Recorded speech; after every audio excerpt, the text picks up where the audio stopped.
So students, നമ്മൾ കഴിഞ്ഞ ക്ലാസ്സുകളില് നമ്മുടെ ഇലക്ട്രോ കെമിസ്ട്രി എന്ന ചാപ്റ്ററായിട്ട് റിലേറ്റ് ചെയ്തിട്ട് ഇമ്പോർട്ടന്റ് ആയിട്ടുള്ള നെർൻസ്റ്റ് ഇക്വേഷനെ കുറിച്ചിട്ടാണ് പഠിച്ചത്. ഇനി നമ്മൾ പഠിക്കാൻ പോകുന്നത് ഇലക്ട്രോലിറ്റിക് സൊല്യൂഷന്റെ കണ്ടക്ടൻസിനെ കുറിച്ചിട്ടാണ്. എന്താണ് ഈ ഇലക്ട്രോലിറ്റിക് സൊല്യൂഷൻസുകളുടെ പ്രത്യേകത അഥവാ ഇലക്ട്രോലിറ്റിക് സെല്ലുകളുടെ പ്രത്യേകത? അവിടെ എന്ന് പറയുമ്പോൾ നമ്മൾ ഇലക്ട്രോ കെമിക്കൽ സെല്ലുകളിൽ എന്താ ചെയ്തത്? ഒരു കെമിക്കൽ റിയാക്ഷൻ നടത്തി ആ കെമിക്കൽ റിയാക്ഷന്റെ റിസൾട്ട് ആയിട്ട് അവിടെ നമ്മൾ ഇലക്ട്രിസിറ്റി ജനറേറ്റ് ചെയ്തു. പക്ഷെ ഇലക്ട്രോലിറ്റിക് സെല്ലാവുമ്പോൾ അവിടെ ഇലക്ട്രിക്കൽ എനർജി ഉപയോഗിച്ച് ഒരു കെമിക്കൽ റിയാക്ഷൻ നമ്മൾ നടത്തുകയാണ് ചെയ്യുന്നത്. ഈ കണ്ടക്ടൻസ് എന്നുള്ള വേർഡ് നമുക്ക് എല്ലാവർക്കും സുപരിചിതമാണ്.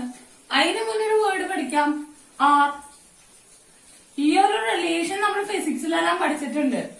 R is directly proportional to L by A, where L is the length and A is the area.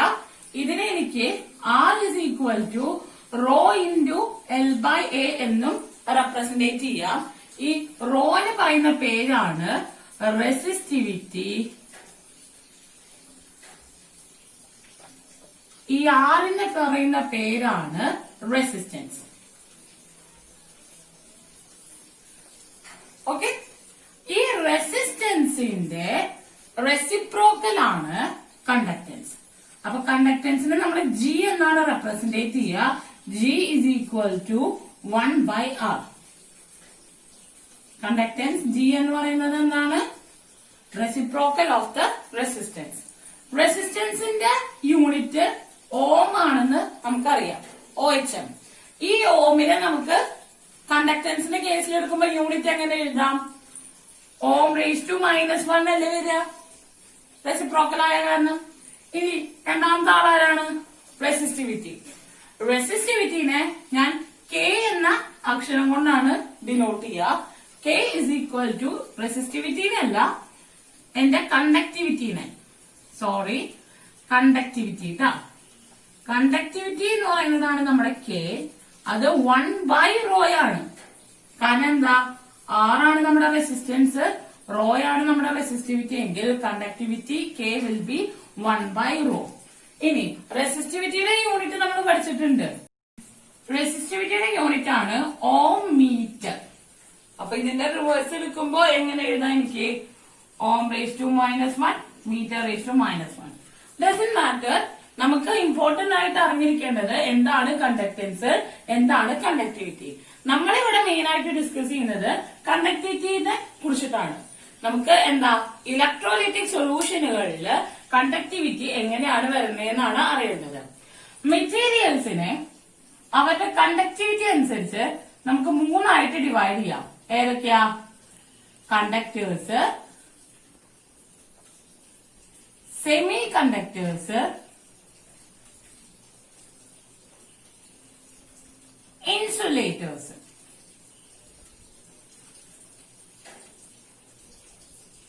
പേരിലുള്ള പോലെ തന്നെ കണ്ടക്ടേഴ്സ് എന്ന് പറയുമ്പോ എന്താണ്? കണ്ടക്ടിവിറ്റി കൂടുതലായിട്ടുള്ള ആൾക്കാര്.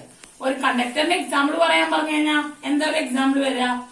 സാധാരണ നമ്മുടെ മെറ്റലിന്റെ അലോയും എല്ലാം എന്താണ്? കണ്ടക്ടേഴ്സുകളാണ്.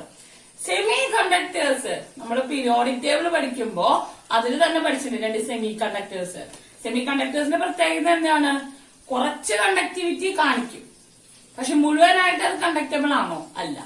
അങ്ങനത്തെ ആൾക്കാരാണ് ആര്? Semi conductors. എക്സാമ്പിൾ ആണ് നമ്മൾ പഠിച്ച സിലിക്കണും ജെർമേനിയും എല്ലാം. പ്ലാസ്റ്റിക്, കാർബൺ ബ്ലാക്ക്, അതെല്ലാം എന്താ? ഇൻസുലേറ്റേഴ്സ് ആണ് കേട്ടോ. സോ കണ്ടക്ടൻസിനെ കുറിച്ച് മുന്നേ പറഞ്ഞ കാര്യങ്ങളെല്ലാം ഓർത്തു വെക്കുക. നമുക്ക് ഇമ്പോർട്ടന്റ് ആയിട്ടുള്ള ഒന്നാണ് കണ്ടക്ടൻസിനെ നമുക്ക് 2 തരത്തിൽ പറയാം. ഇലക്ട്രിക്കൽ കണ്ടക്ടൻസും ഇലക്ട്രോലിറ്റിക്കൽ കണ്ടക്ടൻസും. ഇലക്ട്രിക്കൽ കണ്ടക്ടൻസ് എന്ന് പറയുന്നത് മെറ്റൽസിന്റെ കേസിലും ഇലക്ട്രോലിറ്റിക് കണ്ടക്ടൻസ് എന്ന് പറയുന്നത് സൊല്യൂഷന്റെ കേസിലുമാണ്. അപ്പോ ഇലക്ട്രിക്കൽ കണ്ടക്ടൻസ് ആണ് നമ്മുടെ ഫസ്റ്റ് വൺ. എന്താ? Due to the movement of electrons.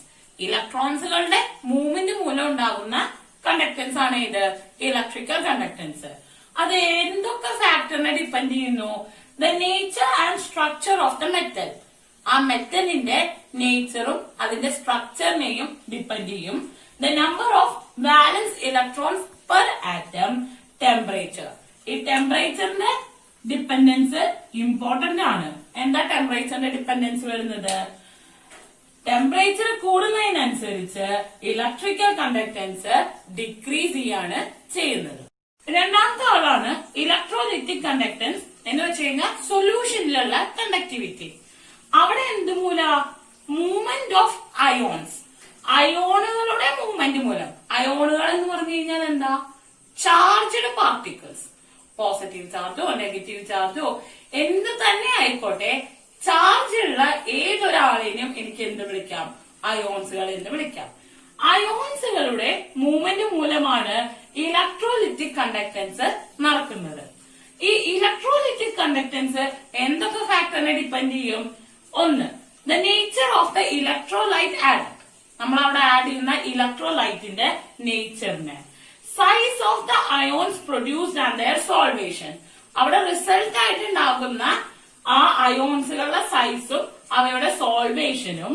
The nature of the solvent and viscosity, concentration of the electrolyte, main important one this temperature. ടെമ്പറേച്ചറിന്റെ ഡിപ്പെൻഡൻസ് എങ്ങനെയാ? ടെമ്പറേച്ചർ കൂടുന്നതിനനുസരിച്ച് ഇലക്ട്രോലൈറ്റിക് കണ്ടക്ടൻസും കൂടും. തെറ്റരുത്.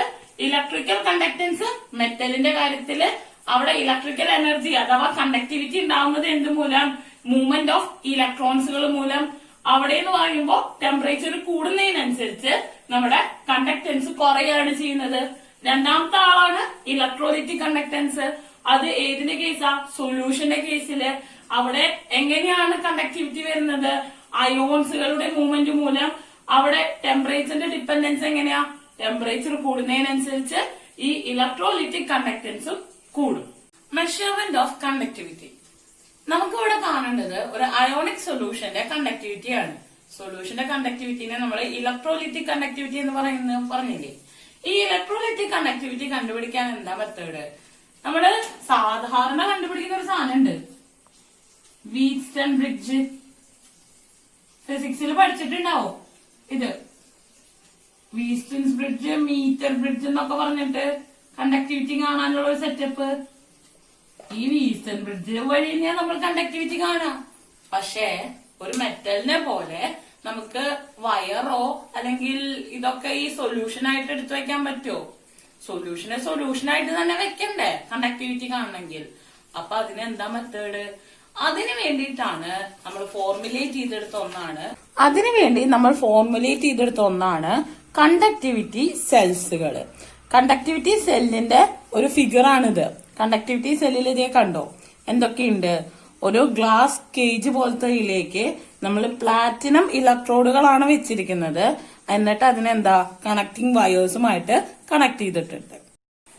അപ്പോ ഇവിടെ കണ്ടക്ടിവിറ്റി സെൽസിന്റെ കാര്യം എന്താ?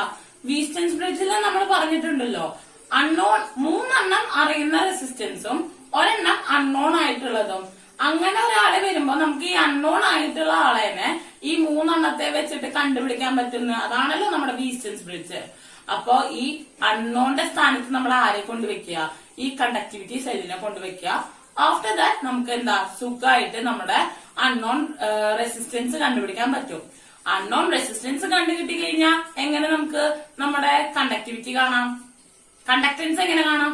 റെസിസ്റ്റൻസിന്റെ റെസിപ്രോക്കൽ അല്ലേ കണ്ടക്ടൻസ് അല്ലേ? അപ്പൊ നമുക്ക് എന്ത് കിട്ടും? നമ്മുടെ കണ്ടക്ടൻസ് കിട്ടും. ഓക്കെ അല്ലേ? റെസിസ്റ്റൻസ് ആർ എന്ന് പറയുന്നത് റോ ഇൻറ്റു L/A ആണ് നമ്മൾ പഠിച്ചിട്ടുണ്ട് ഇല്ലേ? ഈ റോയുടെ സ്ഥാനത്ത് എനിക്ക് എന്തിട്ട് കൊടുക്കാം? റോയുടെ സ്ഥാനത്ത് എനിക്ക് കണ്ടക്ടിവിറ്റി എനിക്ക് എങ്ങനെ ഇട്ട് കൊടുക്കാം? ഇതിനെ റെസിപ്രോക്കൽ ആക്കി എടുത്തു കഴിഞ്ഞാൽ എനിക്ക് ഇട്ട് കൊടുക്കാൻ പറ്റുമല്ലോ. അപ്പൊ ഞാൻ എന്ത് ചെയ്യുന്നു? ഈ റോന്റെ സ്ഥാനത്ത് ഞാൻ എന്റെ കണ്ടക്ടിവിറ്റി ഇടുമ്പോ എനിക്ക് 1/K എന്ന് എഴുതിക്കൂടെ? റോ എന്ന് പറയുന്നത് എന്താ? 1/K അല്ലേ?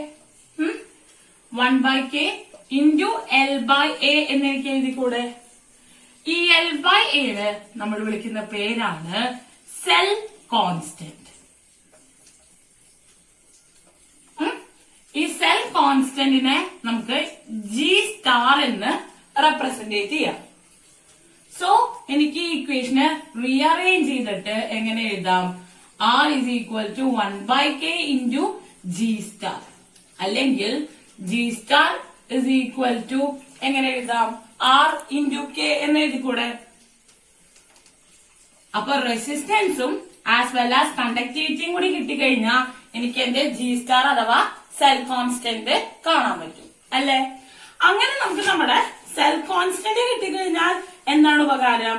സെൽ കോൺസ്റ്റന്റ് കിട്ടിക്കഴിഞ്ഞാൽ നമുക്ക് എളുപ്പത്തിൽ റെസിസ്റ്റൻസും കണ്ടക്ടിവിറ്റിയും കണ്ടുപിടിക്കാമല്ലോ അല്ലെ? സോ വീസ്റ്റൺസ് ബ്രിഡ്ജ് വെച്ചിട്ട് നമുക്ക് എങ്ങനെ ഒരു അയോണിക് സൊല്യൂഷന്റെ കണ്ടക്ടിവിറ്റി കണ്ടുപിടിക്കാമെന്ന് നോക്കാം. ഇതാണ് നമ്മുടെ വീസ്റ്റൺസ് ബ്രിഡ്ജ് അറേഞ്ച്മെന്റ്. ഈ വീസ്റ്റൺസ് ബ്രിഡ്ജ് അറേഞ്ച്മെന്റില് മറ്റേന്ന് വെച്ച് അപേക്ഷിച്ച് നോക്കുമ്പോ എന്തായാലും ഒരു ഡിഫറൻസ് വന്നിക്കണേ.